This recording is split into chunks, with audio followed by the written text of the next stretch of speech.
नमस्कार दोस्तों, मैं मयंक कुमार एक बार फिर से आप सभी के सामने हाजिर हूँ एक और दिल दहलाने वाली कहानी को लेकर। शाकाहार या मांसाहार, इन दोनों में से मनुष्य के लिए उपयुक्त भोजन कौन सा है? सदियों से इस विषय पर समाज के लोगों में विवाद चला आ रहा है। दोस्तों, आज हम भगवान श्री कृष्ण के द्वारा रचित श्रीमद् भागवत गीता के अनुसार आपको यह बताने की कोशिश करेंगे कि मांसाहार भोजन हम लोग कर सकते हैं या नहीं, एवं मांस खाने वाला या खिलाने वाला, इन दोनों में से अधिक पापी कौन होता है। दोस्तों, वीडियो में आगे बढ़ने से पहले हमारी आप सभी से हर रोज की तरह आज भी एक प्यारी सी गुजारिश है। अगर आपने अभी तक हमारे इस YouTube चैनल को सब्सक्राइब नहीं किया है तो कृपया आप हमारे इस चैनल को सब्सक्राइब कर लें और वीडियो को लाइक कर दें। और अगर आपको यह कथा अच्छी लगे तो आप लोग हमें कमेंट में हरे कृष्णा जरूर लिखना। तो चलिए शुरू करते हैं। दोस्तों, मांस खाना या ना खाना, इस विषय में हम आपको एक कथा के माध्यम से समझाने की कोशिश करेंगे। एक समय की बात है जब एक बार भगवान श्री कृष्ण एक वृक्ष के नीचे यमुना किनारे अपनी मधुर ध्वनि देने वाली बांसुरी को बजा रहे थे। उसी समय एक हिरण शिकारी से अपनी जान बचाते हुए भगवान श्री कृष्ण की ओर आया और उनके पीछे जाकर छुप जाता है और उस हिरण का पीछा करते हुए वह शिकारी भी वहां आ जाता है और भगवान श्री कृष्ण से कहता है कि यह हिरण मेरा शिकार है, इसे मुझे दे दो, इस पर मेरा अधिकार है। तब उत्तर देते हुए भगवान श्री कृष्ण उस शिकारी से कहते हैं, हर जीवित प्राणी पर उसका खुद का अधिकार होता है, ना कि किसी दूसरे का। तब वह शिकारी क्रोध में आकर कहता है कि यह मेरा शिकार है, इसे चुपचाप मुझे दे दो, इसे मैं और मेरे परिवार वाले पकाकर खाएंगे और अपनी भूख मिटाएंगे। तब भगवान श्री कृष्ण उस शिकारी से कहते हैं, किसी भी जीव को मारकर खाना एक पाप की श्रेणी में आता है। क्या तुम पाप के भागीदार बनना चाहते हो? क्या तुम धर्म के नियम को नहीं जानते हो? तब वह शिकारी भगवान श्री कृष्ण से कहता है कि मैं तुम्हारे जितना बुद्धिमान और चतुर नहीं हूँ, लेकिन मैं यह भी जानता हूँ एक जीव को मारकर खाना कोई पाप नहीं होता है। वैसे भी मैं इस जीव को मारकर एक नीच योनि से इसे मुक्ति दिला रहा हूँ, फिर इस पर आप पाबंदी क्यों लगा रहे हो? इसे तो परोपसाहित करना चाहिए। जहाँ तक अपनी जिंदगी में मैंने सुना है, जीव हत्या तो शास्त्रों में भी बताया गया है। प्राचीन समय में राजा शिकार करते थे। ऐसे तमाम सवाल करते हुए वह शिकारी भगवान श्री कृष्ण से पूछता है, तो फिर ये मांसाहार क्यों गलत है और क्यों पाप की श्रेणी में यह आता है? भगवान श्री कृष्ण उसकी इन बातों को सुनकर समझ गए कि उसकी बुद्धि मांस खाने के कारण नष्ट हो गई है और उसमें सोचने समझने की क्षमता नहीं रही है। और भगवान श्री कृष्ण उससे कहते हैं कि मैं आपके इन सवालों को ज्यादा उचित नहीं मानता हूँ, लेकिन फिर भी मैं तुम्हें एक कथा सुनाता हूँ, तुम ही उत्तर देना कि तुम्हें मांस खाना है या नहीं खाना है। वह शिकारी सोचने लग जाता है और कहता है कि चलो ये कथा मैं सुन लेता हूँ, मेरा मनोरंजन भी हो जाएगा और बाद में मैं इस हिरण का मांस भी खा लूंगा। तो फिर उसके बाद भगवान श्री कृष्ण अपनी कथा को शुरू करते हैं। एक बार एक राज्य में खाद्य संकट उत्पन्न हो जाता है और अनाज का उत्पादन कम मात्रा में होता है। फिर राजा को चिंता हुई कि यदि इस समस्या का शीघ्र ही निदान नहीं किया गया तो गोदाम में रखा हुआ अनाज भी खत्म हो जाएगा और ज्यादा से ज्यादा संकट आ जाएगा। तब वह राजा अपनी सभा में जाता है और वहाँ सभी सभा दलों से यह सवाल करता है, अपने राज्य की खाद्य समस्या को सुलझाने के लिए खाने के लिए सबसे सस्ती वस्तु क्या है?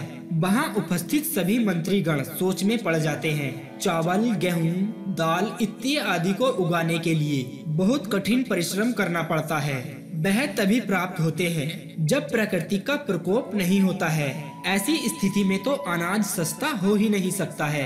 तभी वहाँ उपस्थित एक शिकार का शौक रखने वाले मंत्री ने पूछा, मेरे पास एक उपाय है, क्यों ना अंधाधुंध शिकार के लिए राजा की अनुमति ले ली जाए। और वह सभा में कह देता है कि सबसे अच्छा और सस्ता खाद्य पदार्थ है मांस। इसके लिए धन का खर्च भी नहीं है और ज्यादा पौष्टिक वाला खाना भी मिलता है। सभा में उपस्थित सभी सामंतों ने इस बात का समर्थन कर दिया, लेकिन वहाँ उपस्थित राज्य के प्रधानमंत्री अभी भी चुप थे।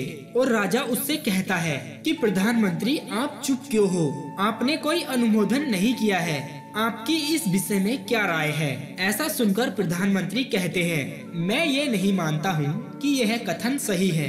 कि मांस सबसे सस्ता पदार्थ है, फिर भी इस विषय में अपने विचार मैं आपके सामने कल रखूंगा। प्रधानमंत्री उसी रात सभा में मांसाहार का प्रस्ताव रखने वाले सामंत के घर पहुँचे। सामंत ने इतनी देर रात प्रधानमंत्री को अपने घर आया देख तो वह काफी घबरा गया, लेकिन फिर भी प्रधानमंत्री ने उससे कहा, संध्या को हमारे महाराज बहुत बीमार हो गए, उनकी हालत बहुत ही खराब है, वह अपनी मृत्यु से जूझ रहे हैं। राज्य वेद ने कहा है कि किसी बड़े प्रभावशाली व्यक्ति के हृदय का 2 तोला मांस यदि मिल जाए तो राजन के प्राण बचाए जा सकते हैं। आप राजन के सबसे निकट हैं और बहुत अच्छे भी हैं, इसीलिए इस काम के लिए आपसे ज्यादा योग्य कौन होगा। इसके लिए आप जो भी मूल्य लेना चाहें आप ले सकते हैं। आप कहें तो मैं आपको इस काम के लिए 1 लाख स्वर्ण मुद्राएं दे सकता हूँ, अथवा बड़ी जागीर भी मैं आपको दान करा सकता हूँ। बस आप अपनी इच्छा मुझे बता दीजिए, मैं अपनी कटार से आपके हृदय से 2 तोले मांस निकाल लूंगा। यह सुनकर सामंत बहुत डर जाता है और सोचने लगता है, जब मेरा जीवन ही नहीं रहेगा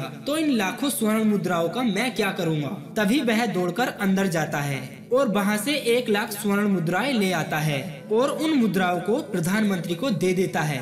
फिर उनके पैरों में गिर जाता है और गिड़गिड़ाते हुए कहता है, श्रीमान, मैं आपकी 1 लाख मुद्राओं में अपनी 1 लाख मुद्राएं मिलाता हूँ। इन 2 लाख मुद्राओं से आप किसी दूसरे सामंत के हृदय का 2 तोला मांस खरीद सकते हैं, किंतु मुझे जाने दे, मेरे छोटे छोटे बच्चे हैं, यदि मैं मर गया तो उनका क्या होगा। मैं आपसे आग्रह करता हूँ कि आप मुझे क्षमा कर दें और इस कार्य के लिए किसी दूसरे सामंत के पास चले जाएं। प्रधानमंत्री ने सामंत से आगे कहा कि आप अपने शरीर से बलिष्ठ हैं, आपका शरीर महाराज से मिलता जुलता है, इसीलिए राज्य वेद ने खास तौर पर आप ही का नाम लिया है।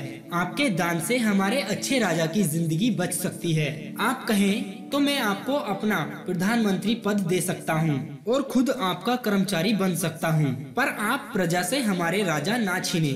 सामंत तो अपने आप को फंसता हुआ महसूस कर रहा था। वह वहाँ से भागने के लिए तैयार हो जाता है, लेकिन तभी प्रधानमंत्री के पैरों में गिर जाता है। वह उनसे याचना करता है कि हे श्रीमान, मैं इस काम के लिए योग्य नहीं हूँ और जब मेरे प्राण ही नहीं बचेंगे तो मैं प्रधानमंत्री पद का क्या करूँगा। आप चाहे तो मेरा सब कुछ ले ले, परंतु मेरे प्राण ना ले। मैं रातों रात इस राज्य को छोड़ दूंगा। और इतना कहते हुए वह भागने लगता है। तभी प्रधानमंत्री उस सामंत से कहते हैं कि तुम अपनी जान के लिए अपने परिवार को यहाँ पर छोड़े जा रहे हो। तभी सामंत कहता है कि मुझे मेरे प्राणों से प्रिय कोई और नहीं है। यदि जीवन ही नहीं रहेगा तो मैं इस परिवार का क्या करूँगा। जीवन रहा तो ऐसे ही सुखी रह लूंगा। सामंत की ऐसी बातों को सुनकर प्रधानमंत्री उससे कहते हैं कि तुम्हें यहाँ से कहीं भागने की जरूरत नहीं है, मैं इस कार्य के लिए किसी दूसरे सामंत को खोज लूंगा। ऐसा कहकर प्रधानमंत्री वहाँ से चले जाते हैं। उन मुद्राओं को लेकर प्रधानमंत्री वहाँ उपस्थित सभी सामंतों के पास पहुँचे और सभी सामंतों से राजन के लिए उनके हृदय का 2 तोला मांस मांगा, लेकिन मांस देने के लिए कोई भी राजी ना हुआ। सभी सामंतों ने अपने बचाव के लिए प्रधानमंत्री को 1 लाख, 2 लाख, 5 लाख, 6 लाख मुद्राएं दे दी और इस प्रकार प्रधानमंत्री ने एक ही रात में करोड़ों स्वर्ण मुद्राएं एकत्रित कर ली और फिर सुबह होने से पहले ही अपने महल में पहुंच जाता है। अगले ही दिन सभा में राज्य के सभी सामंत समय से पहले वहां पहुंच गए।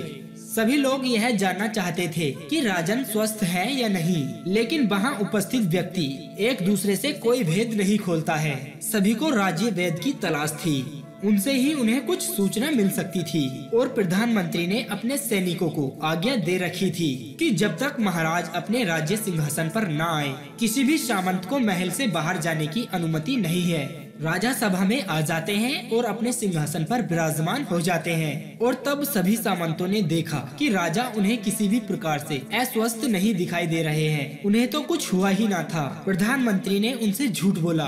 वहाँ उपस्थित हर सामंत के मन में यही विचार चल रहा था, पर कोई भी एक दूसरे से कुछ नहीं कह रहा था। तभी प्रधानमंत्री ने राजा के समक्ष वे करोड़ों मुद्राएं प्रस्तुत की। राजा ने प्रधानमंत्री से पूछा कि यह स्वर्ण मुद्राएं किसके लिए हैं और ये करोड़ों मुद्राएं कहां से आई हैं। प्रधानमंत्री ने 2 तोला मांस के लिए ये करोड़ों मुद्राएं एकत्रित की हैं, लेकिन 2 तोला मांस नहीं मिला है। अपनी जान बचाने के लिए यहाँ उपस्थित सभी सामंतों ने ये मुद्राएं दान में दी हैं। हे राजन, अब आप ही विचार कीजिए कि मांस कितना सस्ता है। बस क्या था, उस राजा को बात समझ में आ गई और राजा ने राज्य के सभी किसानों को कृषि करने के लिए प्रेरित किया, उत्सुक किया और राजा के अनाज भंडार में से अनाज निकालकर सभी किसानों को दिया गया और उन्होंने पौष्टिक आहारों की खेती करने के लिए तुरंत आदेश दिया और वह करोड़ों मुद्राएं कृषि कार्य के लिए और किसानों के विकास के लिए उन्हें भेंट कर दी गई। साग सब्जियां इतनी तेजी से उगी जिससे प्रजा का कल्याण भी हुआ और उन्हें पौष्टिकता भी मिली। कुछ समय बाद ईश्वर की कृपा से मौसम अनुकूल हुआ और वहाँ सारे खेत लहलाने लगे और इस प्रकार राज्य का खाद्य संकट दूर हुआ। स्वयं परमात्मा से यह ज्ञान पाकर शिकारी परिपूर्ण हो गया और उसे ज्ञान की प्राप्ति हो गई। वह जान चुका था कि महानता जीवन लेने में नहीं बल्कि किसी को जीवन देने में है। शिकारी ने भगवान के आगे हाथ जोड़े और वहाँ से चला गया और उसने कसम खाई कि वह अपने संपूर्ण जीवन में किसी भी प्राणी को चोट नहीं पहुँचाएगा। तो दोस्तों, जीवन का यही मूल्य भगवान श्री कृष्ण इस कथा के माध्यम से हमें समझाना चाहते हैं कि हम ये ना भूलें कि जिस तरह हमें अपनी जान प्यारी है उसी तरह सभी जीवों को भी अपनी जान प्रिय होती है। आपको बता दें कि हिंदू धर्म के सभी वेदों में मांस खाने को स्पष्ट रूप से मना किया गया है। जो मनुष्य किसी नर, अशुभ या किसी अन्य पशु का मांस खा रहा है या उसे अपने शरीर का भाग बनाता है तो हिंदू धर्म के अनुसार वह पाप का भागीदार बन रहा है। भगवत गीता में भगवान श्री कृष्ण यह कहते हैं कि जो भोजन सात्विक व्यक्तियों को प्रिय होता है वह भोजन आयु बढ़ाने वाला और जीवन को शुद्ध करने वाला तथा बल और तृप्ति बढ़ाने वाला होता है। यह सात्विक भोजन कहलाता है। और भगवान आगे यह भी कहते हैं कि जब शाकाहारी भोजन अत्यधिक गर्म, अत्यधिक खट्टा और नमका और अत्यधिक मिर्च मसालों के साथ बनता है तो वह भोजन अराजसिक बन जाता है। ऐसा भोजन मनुष्य अपनी भूख शांत करने के लिए नहीं खाता है अपितु अपनी तृष्णा को शांत करने के लिए खाता है, अपनी इच्छाओं को शांत करने के लिए खाता है तो वह भोजन सात्विक से रासायनिक बन जाता है। और आगे भगवान श्री कृष्ण यह भी कहते हैं जो भोजन अधपका, रस रहित, दुर्गंध युक्त, बासी एवं अपवित्र होता है वह भोजन तामसिक पुरुषों के लिए प्रिय होता है। इसका अर्थ यह है कि हमें यह बताकर छोड़ दिया गया है कि आप किस प्रकार का भोजन करना चाहते हैं, उनसे होने वाले परिणामों के बारे में भी बता देगा। सनातन धर्म में हम जैसा खाते हैं अन्न वैसा ही हो जाता है हमारा मन जैसी पद्धति में हम विश्वास रखते हैं। अर्थात अगर हम तामसिक भोजन करते हैं तो हम अधिक गुस्से वाले, हिंसक एवं उत्तेजित व्यक्ति हो जाते हैं। हमारे प्राचीन ग्रंथों और प्रकृति और मनुष्य पर शोध करने वाले ऋषि मुनियों के अनुसार धरती पर मौजूद सभी जीवों को भगवान का अंश माना गया है। इनमें से किसी भी जीव की हत्या करना शास्त्रों के अनुसार घोर पाप है और मांसाहार के लिए रोजाना न जाने कितने जीवों की हत्या की जाती है। तो दोस्तों, अब आप ही बताइए मांस खाना कहाँ से पुण्य हुआ? मांसाहार एक तामसिक भोजन है और मांस केवल वही लोग खाते हैं जो राक्षस की श्रेणी में आते हैं। आपको बता दें कि मांस खाने वाले व्यक्ति कुकर्मी, रोगी एवं आलसी किस्म के होते हैं। इस प्रकार से अगर देखा जाए तो मांस खाने वाला और खिलाने वाला दोनों ही पापी होते हैं, क्योंकि दोस्तों मांस केवल वही व्यक्ति खिलाता है जो खुद मांस खाता हो। तो प्रिय श्रोताओं, हम पूरे विश्वास के साथ कह सकते हैं कि आपको हमारा यह वीडियो काफी पसंद आया होगा। तो प्रिय श्रोताओं, आप लोग हमें यह जरूर बताना कि आपको इस कथा से क्या सीख मिली। और अगर आप भगवान श्री कृष्ण के सच्चे भक्त हैं ना, तो वीडियो को जरूर लाइक करना। बस हम आपसे वीडियो के अंत में इतना ही कहना चाहेंगे कि परमेश्वर के द्वारा बनाई गई हर चीज व वस्तु की इज्जत करें तथा बेजुबान जानवरों की सेवा करें, उनकी रक्षा करें। परमेश्वर आपका भला करेगा। दोस्तों, अगर आपने अभी तक हमारे चैनल को सब्सक्राइब नहीं किया है तो कृपया आप हमारे चैनल को सब्सक्राइब कर लें। तो अब दीजिए हमें इजाजत, ताकि हम आप सभी के लिए एक और ऐसी ही अनसुनी व रोचक जानकारी को ढूंढकर ला सकें। तब तक के लिए आप अपना ध्यान रखिए और हमेशा मुस्कुराते रहिए।